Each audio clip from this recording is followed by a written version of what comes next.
I put the power in steering.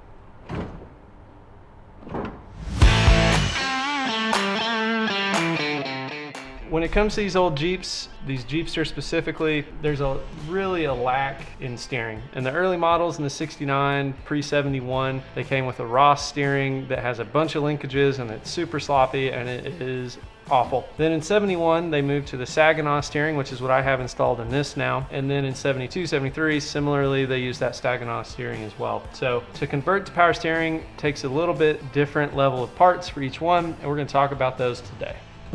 So upgrading the power steering on the Jeepster. Before we talked about upgrading to power brakes. If you haven't seen that video, make sure to jump back and watch it if you're interested in that. But the next upgrade that is worthwhile is upgrading your steering on these old Jeepsters. They came with Ross, or some came with Saginaw. If they came with Ross, it's a little bit more in depth of this process to get everything adjusted and installed. I'll talk about some of those hurdles and show you on my Jeep what that looks like, as this is a 69, and so I did have to work through some of that adjustment from Ross to Saginaw. If you already have a Saginaw, it's way easier to make the adjustments and the jump from manual to power steering. And with that, there's a few main components that you're gonna need. You're gonna need a power steering pump, you're gonna need a power steering box, the hoses to connect the two, and then a steering shaft that will actually work to that box as well. So I'll talk through the ins and outs of different pieces and how that works. But if you're not a DIY kind of guy and you want to, or gal, if you want to just purchase a kit, Parts Dude 4x4 does sell a kit. It's about $1,900 for everything you're gonna need. Again, it comes with instructions. It shows you how to install it. I do believe there still requires a little bit of welding and fabrication to get the power steering box to mount to the frame if you have a pre-71. So if you have a 69 or a 70 Jeepster with a Ross steering,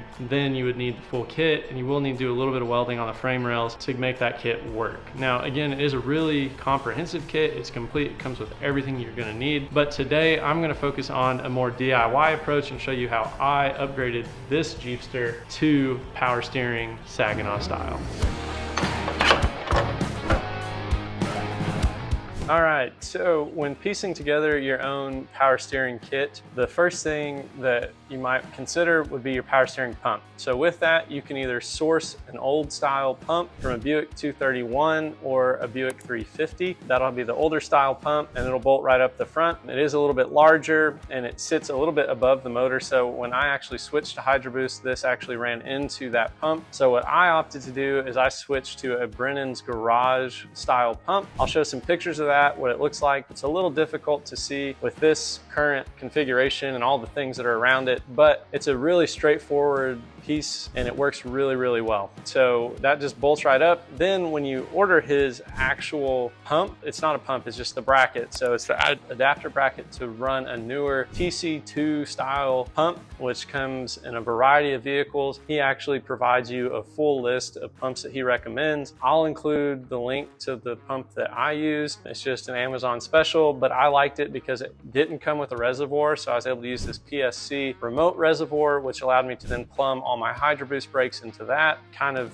mounted this right on top of my shock hoop. And so packaging worked a lot better than using a dedicated reservoir attached to the pump. But you could choose any route you want to go, but I would highly recommend his power steering pump bracket and going with that. So then once you have a bracket secured, you're gonna then move down to mounting the power steering box. And so with that, you can either look to source a stock original bracket, Saginaw bracket that came on the 71 Jeepster. The 72 and later actually switched to a different style, so you're gonna be looking for that 70, 71 Saginaw power steering bracket that will go up and attach to the frame. And so if you can't do that, you can opt to the route I did. I used some 5/16 plate steel. I got some adapter sleeves, drilled holes through the frame, welded the plate to the frame, and made the spacers out of the sleeves to then mount the box to. That works really well. I was happy with that. And then I actually ran my own steering lines. So again, that is back in a video with Krusty the Commando, that rebuild I'm doing there. Just these field serviceable AN6 power steering lines. I've run them on everything now. Had great success with them. They're from Trail Gear. They work really well. So if you're looking for that, that's a great way to do that. Now, the other considerations that you are gonna have to make when doing this is how you're gonna run the steering shaft. So you're gonna need to make sure you get the right U-joint adapters, the right spline counts. I'll put links for all of that as well. And if you have an early model Jeepster, the motor mount is actually gonna get in the way to run a straight steering shaft. So you have two options there. You can either notch the frame like I did, or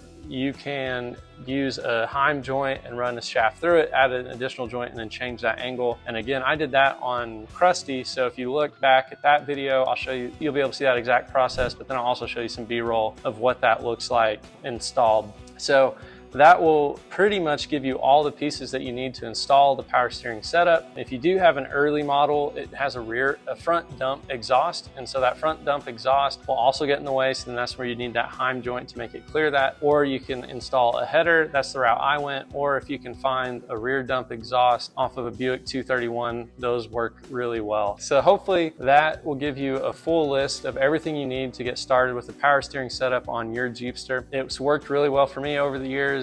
No complaints there. So hopefully that'll give you everything you need to do a power steering swap on your Jeepster. If there's any questions or things that I missed, make sure to comment below and I will try to provide as much detail as I can on how to complete this swap on your own. Thanks for watching.